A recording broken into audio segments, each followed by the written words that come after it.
It's actually been a while. I recorded an episode, and so I want to apologize for that and say it was probably due to the fact that my device got spoiled, and I had to take my time to get something I could actually use to run my episodes, do my content creation, and all. But for those who don't know me, I am Akajisha Salvation, and this is Global Agro Connect podcast. I am the convener of GAC training program and the host of this podcast program or podcast episode or podcast platform, whichever you choose to call it. So we're going to be having an important topic on today's podcast episode, and it's going to be 5 steps to take before starting off, or 5 major reasons why most agricultural businesses fail. Now, I was talking to someone yesterday and about me being an author and a writer in the agricultural space, and he said something very important, which I really must agree with and don't also totally agree with. He said that farmers do not read. A large percentage of farmers don't read.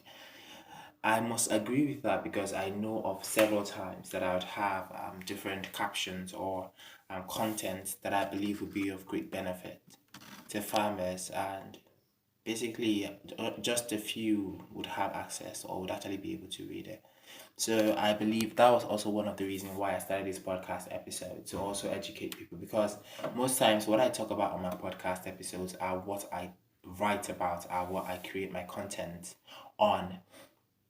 So, like I said again, this is 5 reasons why most agribusinesses fail. So, if you haven't actually been part of our program, or if you haven't listened to our podcast, if you haven't subscribed to the channel, please hit on the red subscribe button down there. Do all to subscribe, like, and share the podcast link, because several farmers need to have access to these quality contents to make sure they scale their businesses. Be your farmer's keeper, all right? Be your brothers or your sister's keepers. Those are in the agricultural space or food production space, they need to have access to what we talk about in this episode or in this podcast forum. So let's get straight into the topic of today: 5 basic reasons why most agribusinesses fail.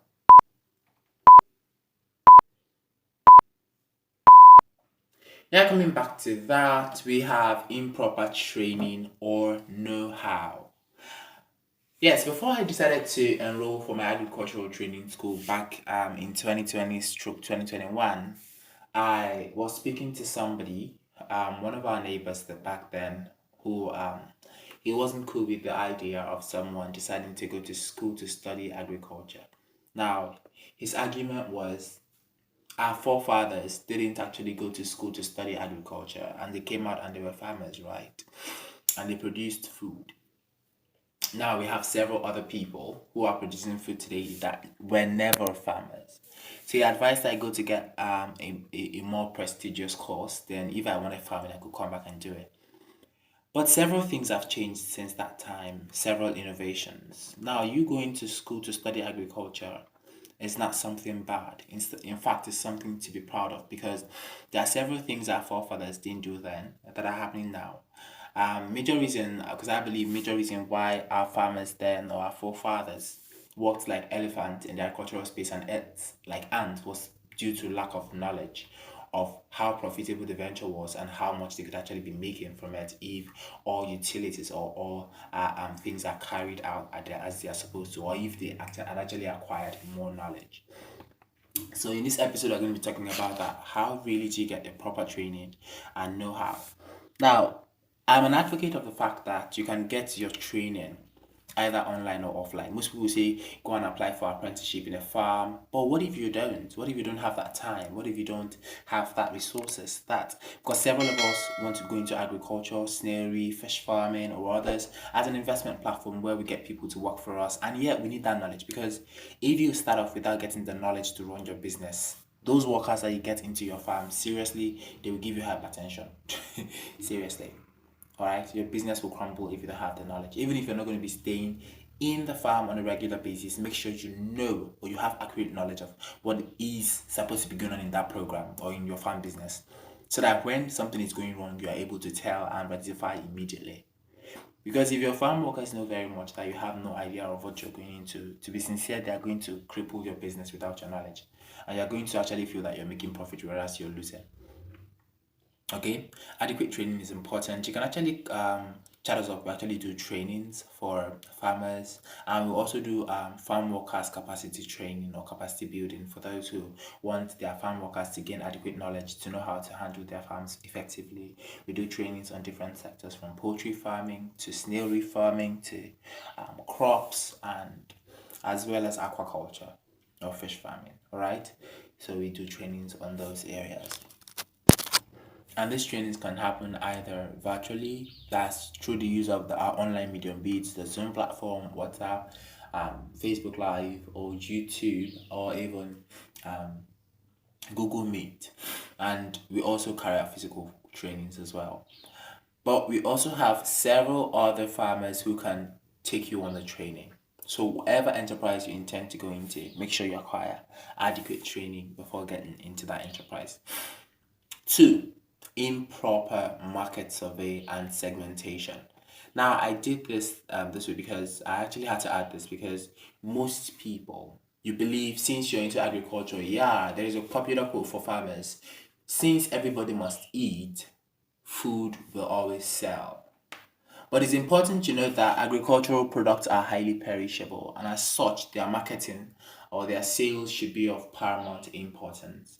Now, when we actually overlook this, when we forget to look at the fact that okay, I'm producing tomatoes or I'm producing pepper or okra or other products, you have a limited time to sell them off. If you're not going into processing or if you lack storage facility, you obviously have a limited time to sell them off. So there is no facility for you to store to say, okay, well, let me go and search for my market. Now, your market survey and segmentation should be done prior to your starting your farm. It should be done before you start your farm. Once you conceive the knowledge, try getting or trying to find out the number of people who are in your vicinity. Don't go too far, who are within your geographical zone, to be able to who are going to be interested in purchasing that product, okay, to help you reduce loss. I'm actually talking from experiences of several farmers I've met who have actually, in fact, one of them is still having that issue till today, that he produced something that, and now he's asking me of how would actually sell it off. It's really heartbreaking when you put in money into a business and all of a sudden you are going through so much stress trying to sell your product. It's not that the buyers are not there, the buyers are there, but are you in front of your buyers? Is your product in front of your buyers? So proper market survey, try around, talk to people, leverage on your immediate relationships. Who are those on your contact list? Let them know what you sell. It's not the time to start saying, oh, when this person knows, my village people would get involved. No, they are the first customers. Those people in your contact list should know what you sell. That is when they can, even if they don't buy from you, they would obviously recommend people. As long as you're able to build a very strong bond, a good relationship. That's why we talk about building a relationship. I think I have an episode on that. You can also actually click underneath to check out. I have an episode on that, or probably I wrote a content about that, but I know I've talked about that. So you need a lot of relationships. You need to build relationships, positive relationships to help you sell your market. Now, segmentation. What segment of your market? What are the age groups you're targeting? What are the geographical zone you're targeting? Are you targeting stores? Are you targeting supermarkets? Are you targeting consumers, final consumers? Who are your target audience? You're supposed to narrow it down. Okay, from your location or your market area to till the age group, the interest of the people or of your target audience or of your would-be customers. You should be able to know that. How do you reach out to them? Are you reaching out to them via Facebook ads, via digital marketing platforms, via websites, via email marketing, or what area? Agriculture has gone past the word of mouth advertising now. Yes, people still do that, and you can still do that. It still yields, but agriculture has, let's actually advance with time. All right, let's grow as the trends grow. Agriculture has gone into in fact, any farmer that is going into farming now, that wants to go into commercial production, and you don't have an idea or have someone who has an idea of digital marketing, I would actually advise you get such. Content marketing, social media marketing, you should be able to tap into the spaces to sell your market. All right, so that's what I can say about improper or market survey and segmentation. This is actually one essence or one core reason marketing why several farmers fail. Now, the third one is lack of business plan. You can't tell me you're getting into a business and you don't have a roadmap. It's just like someone who is going on a journey without a map. Now, let's say you don't have a map, but you need to have your Google map, right? You're going to a place you don't know, a market that, or a business that you're not so familiar with the market. You need your business plan as a guide. Your business plan serves as, would I say, your map, your roadmap that directs you to your direct customers, that helps you mitigate your threats, leverage on your opportunities and your strength, and help you take advantage of your weaknesses, because every weakness has an advantage you can take from it. All right. So your business plan helps you identify your market, know the cost the cost of that project you want to run or you want to embark on. So there is every need for you to build up a sustainable business plan. For startups, I don't advise you to go into building a bulky business plan, because for you to execute it is going to be very difficult. I'm also a startup, right? And one thing I know that I know very much that works for me is building a business plan that actually is simple for me to follow. Don't build a so much complex business plan if you're a startup. But if you have probably a very big company and you want to actually, or you want to establish a large volume, fine. But make sure you have your knowledge. Make sure you have experts in that field, because going into agriculture and you're going commercially without having your knowledge, you're going to fall really hard. So start small. If you know you don't have enough knowledge, start small, acquire the knowledge, start small and grow with time. If you're able to manage smaller risk, getting bigger, you'll be able to manage bigger risk. But let me not divert into risk management in farming. We'll talk about that in another episode. But what we're talking about here is build your business plan. It's very important. Very, very important. And the fourth is weak organizational structure.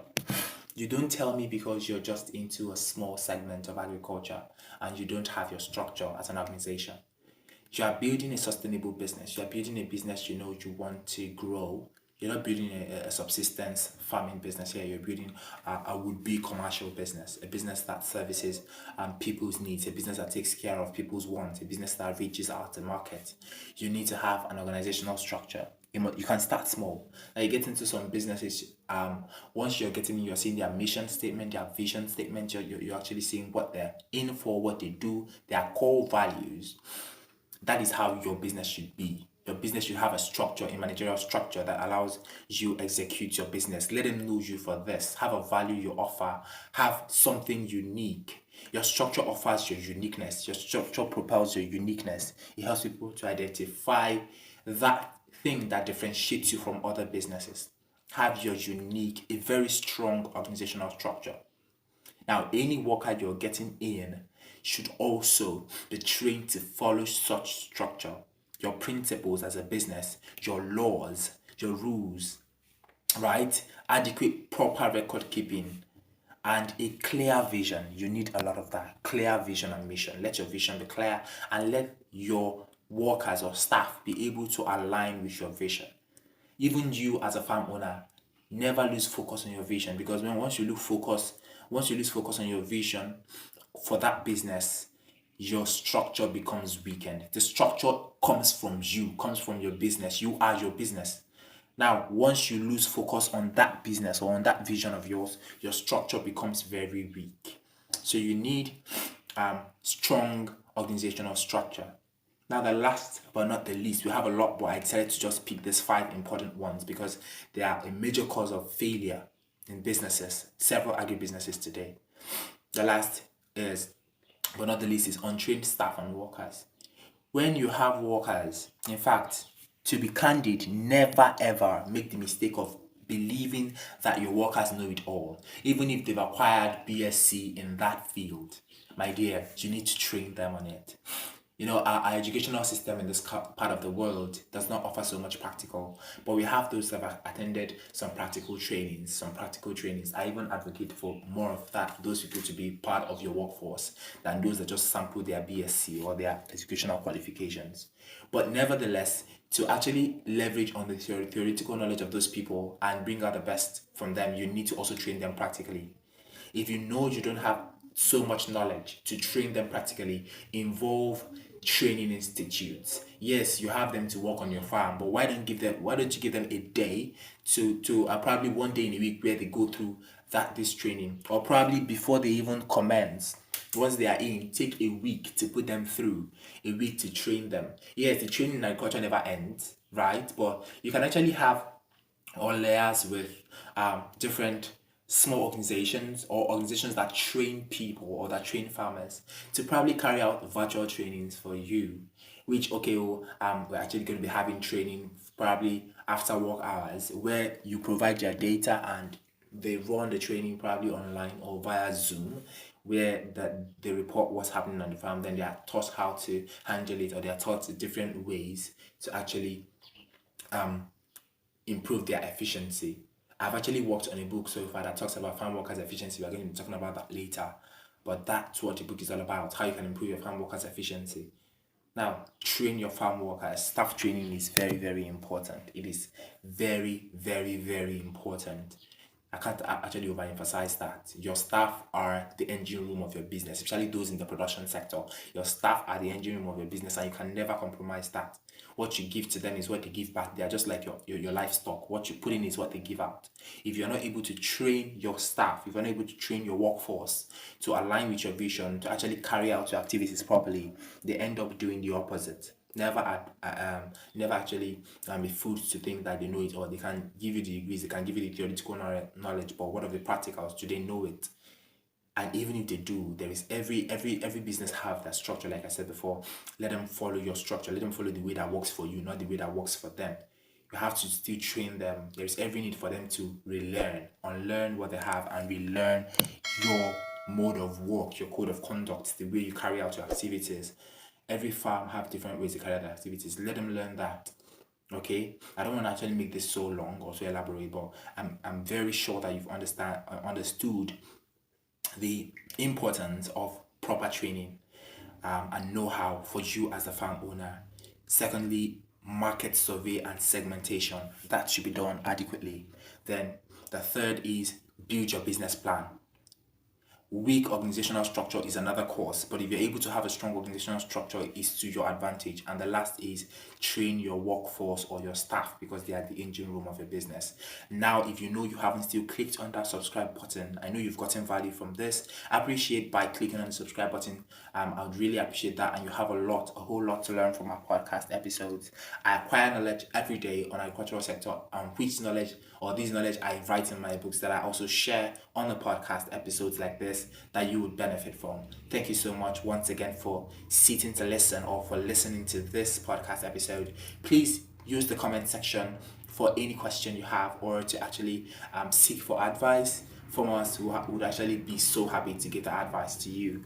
Thank you so much for listening once again. I am Aka Joshua Salvation on Facebook. You can check me out there. On Instagram, you can check the organizational page at gac.2021, right? gac.2021 on Instagram, right? Thank you very much for listening once again. Enjoy the rest of your day.